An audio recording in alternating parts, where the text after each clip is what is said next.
everyone, my name is Liz Krantz. I'm the volunteer coordinator for volunteers here in Beechwood. And I'm Lynn Lubin. I'm Operations and Volunteer Coordinator for the West Side. You are watching this video because you're interested in being a volunteer at the Gathering Place, and welcome. You're about to join our current over 400 volunteers who range in age from 13 to 93 and volunteer here sometimes multiple times a week, sometimes once a week, sometimes once a month, sometimes once a year. So there's lots of different opportunities for you, and we're going to talk about some of those today.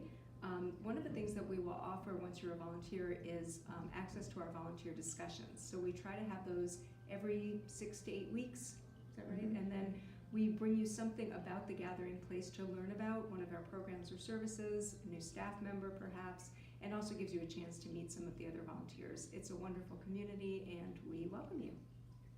We do welcome you, and I'd like to mention now that we have two types of volunteering. You are watching this video because you are interested in direct services, and direct services are those positions that include being a front desk greeter, working in the library, working in one of the children's programs, including Animal Camp, or the outreach.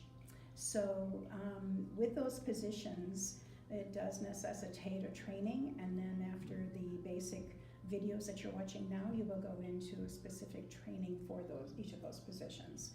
So indirect services include things like Race for the Place, which is our annual fundraiser and event in June at the first Sunday in June.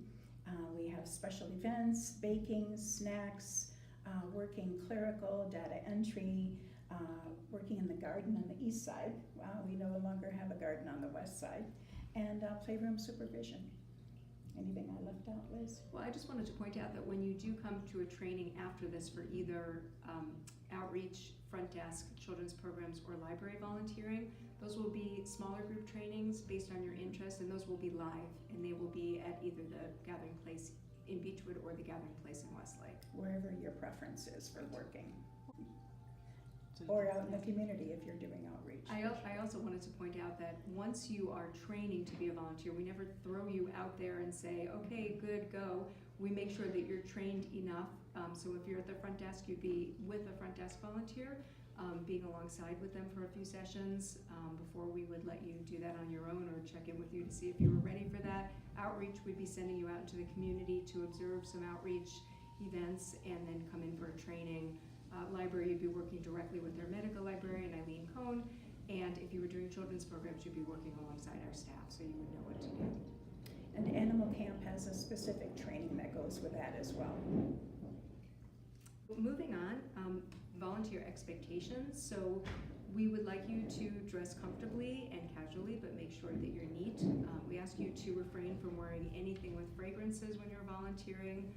At the Gathering Place. It could be makeup, it could be lotions, any kind of colognes, if you could refrain from putting those on when you're coming to the Gathering Place. Our participants often have are sensitive to smell due to chemotherapy, and so if you can refrain from that, that is much appreciated. Please stay home if you're sick. Call Lynn or myself, give us as much notice as you can. We would really, our population has compromised immune systems often, and we would like you to stay home if you're sick. Keep relationships with participants that you meet at the Gathering Place. At the Gathering Place, we ask that you not give people rides to and from the Gathering Place. We do provide transportation if they need it, and that you keep your relationships here. Don't go out for lunch with people or exchange phone numbers. We're building a community of participants and volunteers here for all participants and volunteers, and we don't want to have specific relationships, and we'd like to have those boundaries in place. And if you could attend 3 volunteer discussions a year, that would be great. It's a great opportunity for you to get to know what we offer here and to meet other volunteers. Okay, so we try not to say no at the Gathering Place, and what I mean by that is if somebody were to say, I would like somebody to walk my dog because the effects from my cancer are such that I can't get to do that, we wouldn't ordinarily offer that, but we do have resources that we might have of people in the community who might be willing to. So even though you might think that we don't offer something, a staff person is the best person to answer that question. So And- refer that person. Yes, call always her. refer that person to a staff member, have them call the gathering place. Or if you're here, see if you can find a staff member that can help them. And one more thing is to keep updated on the current programs and services that the Gathering Place offers, and you can do that by looking at the calendar that comes out each month, and also to look at the website. And then also for information about the Gathering Place, for our front desk volunteers, we do send a Did You Know every week with updated information, new programs that are canceled, staff members that are out, things like that that you would need to know. And for our outreach volunteers, we do have an out and about that we send out regularly to keep everybody apprised of any new programs or situations that they might need to know about. And Liz and I are always available to answer any questions that you might have about anything that we do, or any questions or issues that come about while you're here. Yes, we do. Next steps, basically, once you are watched at the end of this video, you will be directed to watch other videos as they come up. You can watch them one at a time or one right after the other, whatever is your preference. And after each video, there are some questions that you would be answering, and those get forwarded back to Liz and I. Once you have completed that process, we will be in touch with you, either Liz on the east side or myself on the west side, to discuss the next training steps, whether you want to be a greeter at the front desk, library assistant, children's programs, or outreach volunteer. And we would ask that we would let you know the times and the dates for those trainings.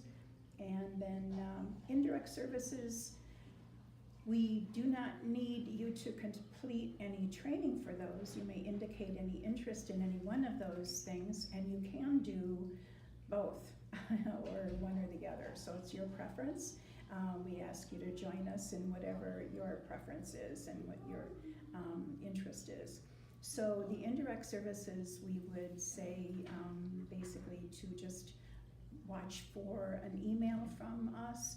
And when there is something that comes up, say for instance, if we need snacks for a special program, we would be in contact with you via email and ask for donations for that kind of thing. So each of those other indirect services, you would hear from us directly.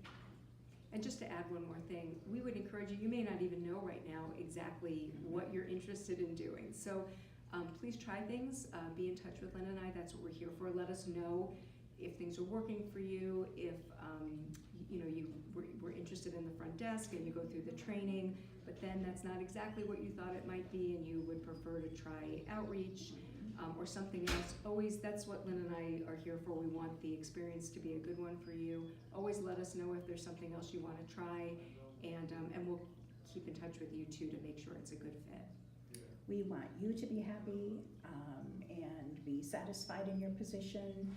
And so even attend all of the different trainings and then decide after that if you prefer.